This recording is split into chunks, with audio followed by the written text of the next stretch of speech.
Hi everyone, and welcome to another event this week to celebrate Mary's birthday. So hopefully you've joined us at some of the events this week, and the one last night that we had in the meeting house, which was streamed, and we're doing that again today. So again, this is very much with a local focus for Mary, and we are welcoming Lil Warren, who's the director of this film and of the local Unity Arts charity. And they've made a film recently, and Lil is going to be telling you a bit about the film, the work and the process. I'm going to welcome Lil to come and say a few words before we stream the film. Thank you. Thank you, Amy.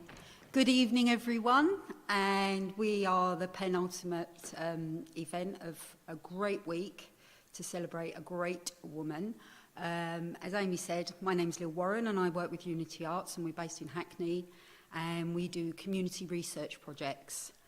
This film came out of a National Lottery Heritage Fund project called Blue Circle of Dissent that was looking at 18th century radicals, dissent and different thinkers. And I was given the section that dealt with Mary Wollstonecraft. So the film we're going to see tonight is the culmination of a week's workshops with adults in slam poetry, which were led by the very busy and very wonderful slam poet Joelle Taylor, and it culminated in a live evening at Dr. Johnson's house. Now, some of the poets were new to poetry, some of the poets had never performed before, and some were already poets working on the circuit, so it was a really mixed bag. I'm going to read a poem by one of the poets who didn't want to be in the film, and I kind of understood that because poetry, it comes from a different place. It's very deep, and it can bring up all sorts of very interesting and challenging views and thoughts and ideas that you didn't even know were there. And Joel was very good in the room, making the space feel safe. But also, Unity Arts like having what we call goal-orientated workshops as well. So the week worked towards performing in the house of Dr. Samuel Johnson, who obviously wrote the first dictionary. So this is a poem that was inspired by Mary Wollstonecraft, and it's by Petite Oeuvre, and it's called Whenever.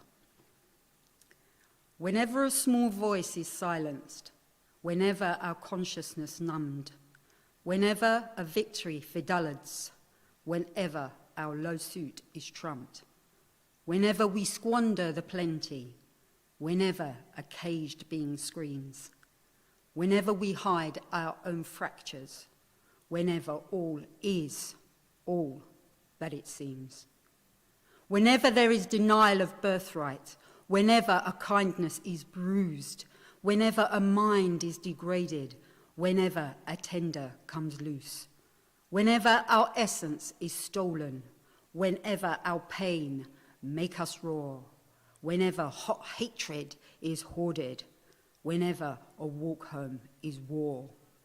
We will fight back, though we are hidden. We can dissent within our own mind, and righteousness will always sustain us. There is no wealth but a life. So these poems that you're about to see now, and these people that worked with Joelle, we were looking at the life and work of Mary Wollstonecraft and how slam poetry in particular is a really powerful tool for dissent. Really hope you enjoy it.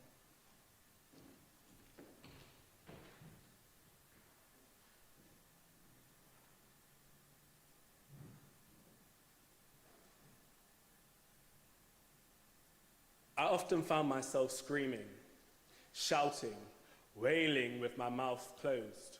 I couldn't defend myself from the offense I felt from the ignorance of my world. I fell in line. I had to conform. I felt stripped whilst dressed in uniform. I often screamed with my mouth closed. Scene 1. Exterior. Canal. Midnight. One take. Her body chose not to fight back, but froze in fear. Darkness. No lights, no camera, no action. This time she didn't hit her mark. The camera did not work. No CCTV, no one else could see, only she. But this is your tragedy, children of the working class. Peter is not coming back. Neither is Paul. And the birds can't navigate or return to their nests, where once we working class chicks were well fed and hymned humanity. I'm proud to be working class. I have a brain, I speak from my mouth, I don't speak from my posteriors. Who forged your iron and steel for your weapons and arms to bear? Who trod over many a dead and mutilated man and boy to take more than their fair share? Were any of us present when the Magna Carta was signed at Runnymede? What would have been the point when none of us could write nor read?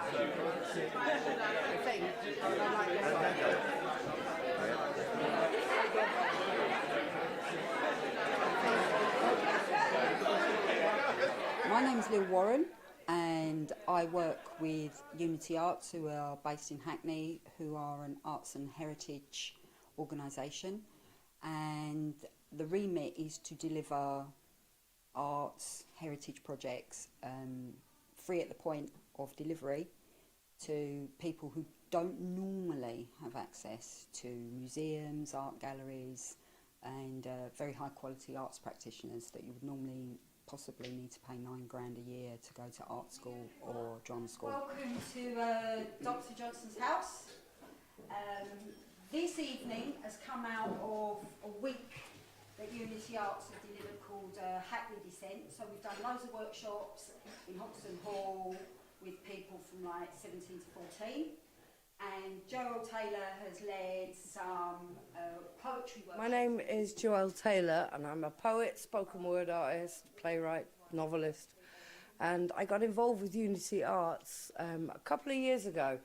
Lil Warren, who's one of the directors, saw me doing a performance and invited me to come and run some workshops for a play she was doing, and then eventually to ask me to come onto this project to kind of help to look at dissent and look at political poetry and how poetry can be used as part of a kind of sense of uprising or a sense of owning ourselves or challenging dominant ideologies. You are a lion, you are a stallion, you are growing horns on your head to pierce through the boxes they put you in. You are a unicorn, you are a myth, you are the reason that life should be celebrated. You are a gift, you have to show them that they cannot disbelieve or not accept you, for you are here and you matter and you exist. This project, of which this evening forms a part, is called the Blue Circle of Dissent, and we're spending 2 years to research the legacy of Mary Wollstonecraft, Elizabeth Montagu, and the Blue Stocking Society. And the reason we're here tonight in Dr. Johnson's house is Dr. Johnson was a member of the Blue Stocking Society, and he also inspired Mary Wollstonecraft. We came here on Wednesday to visit Dr. Johnson's house, and it's really funny because like, I've lived in London all my life and I didn't even know it existed, and it is a real jewel. And I'd like to say thanks to the people who run the place, because they were really welcoming, you know, and they were really informal, and they gave a lovely talk, and I took the idea. It's important, actually.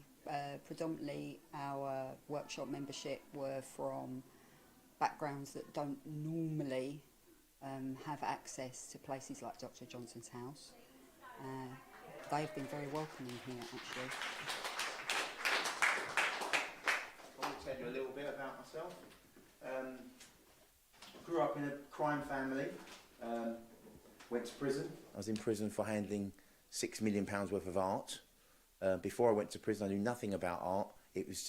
Art was always something that never put food on the table, never paid the bills, and to where I come from, which is a working class background, it didn't mean anything. It was only after I went into prison that I started looking up artists and writers and stuff like that, and I saw a play that was brought into Wandsworth Prison by the Royal Court Theatre, and it was written by Simon Stevens, quite a well-known writer. And I went up to him after and said, I've written a play. And he said, really? I went, yeah. I hadn't really written one, but I just told him I did. And he said, great, send it to me. So I went back to my cell and I wrote 4 pages with biro, and my cellmate jumped off the bed and he said, what are you doing? He said, I'm writing a play. He went, what are you talking about, mate? I said, I'm writing a play. I'm going to write a play. He said, you're a gangster from Cricklewood, mate. He said, who's going to go and see any play of yours? I said, well, I'm interested in having a go.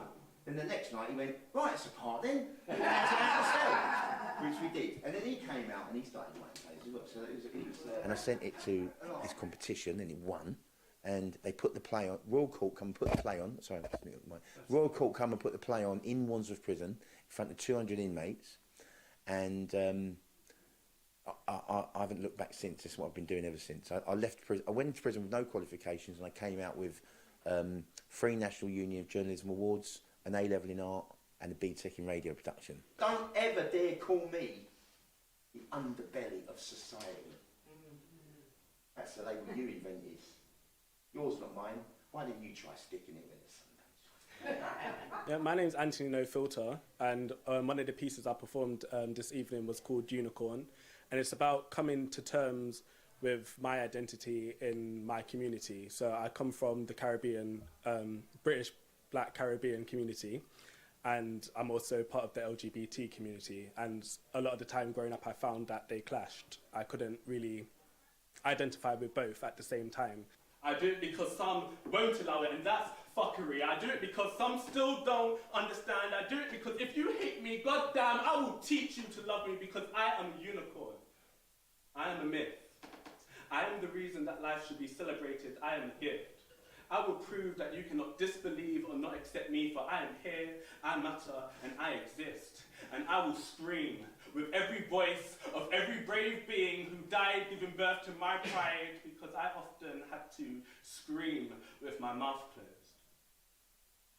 How disrespectful of me. As I got older, as I found my voice, I started to dissent, which is what the workshop was about. And it's basically me just taking a stand and saying, Joelle, I'm a unicorn, I'm a myth, I will teach you to accept me.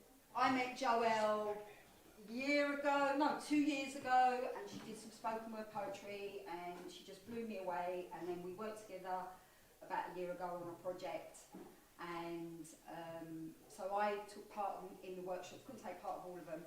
I really respect poets. It comes from somewhere that playwriting doesn't come. It makes you feel all kind of scratchy and weird, and you have to be really brave and courageous, and to actually then get up and do it to all these eyes is really something else. And then a few months ago, I about 6 months ago, Lil contacted me again and asked if I'd run these particular workshops for Unity Arts, which have been thrilling to run, because it's not often I get to work with beginners in spoken word and poetry, but who are such great performers already. So that's the first thing. And the second thing is, you know, writing is an act of courage, and I believe we had a room full of very courageous people during the sessions. And what you just saw upstairs now in the performance, I always say that's like an act of war or an act of resistance. So you start with your act of courage, and then you have to take that even further and take it up onto a stage and try to make what you've said connect with people.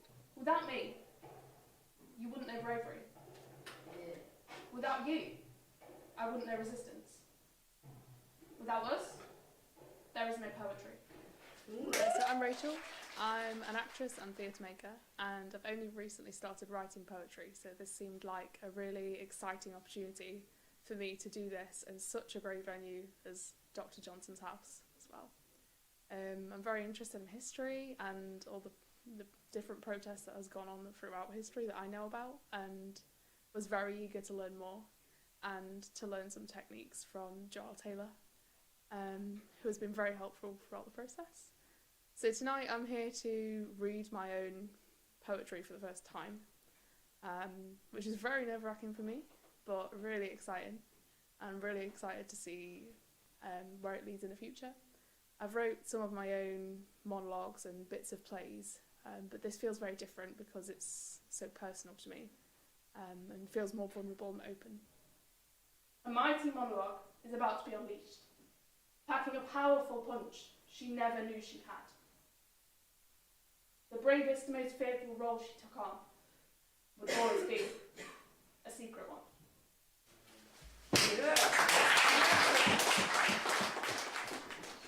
When you're ready in your own time. Okay, mate. Urban bird's eye view of the children of the Grenfell Tower and the 4 million children living in poverty in our England. Guided into Let the Shepherd Lead the Sheep nursery school, learning through growing fingers, the innocent children of the working class are taught the nursery rhyme, Two Little Dicky Birds. They sing, two little dicky birds sitting on the wall, one named Peter, one named Paul. Fly away, Peter, fly away, Paul. Come back, Peter, come back. But this is your tragedy, children of the working class. Peter is not coming back. Neither is Paul.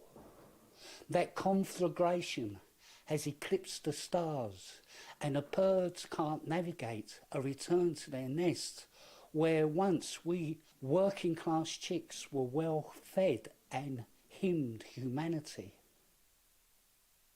The songbird children of the working class are caged by government doing in factory farm buildings, criminally clad.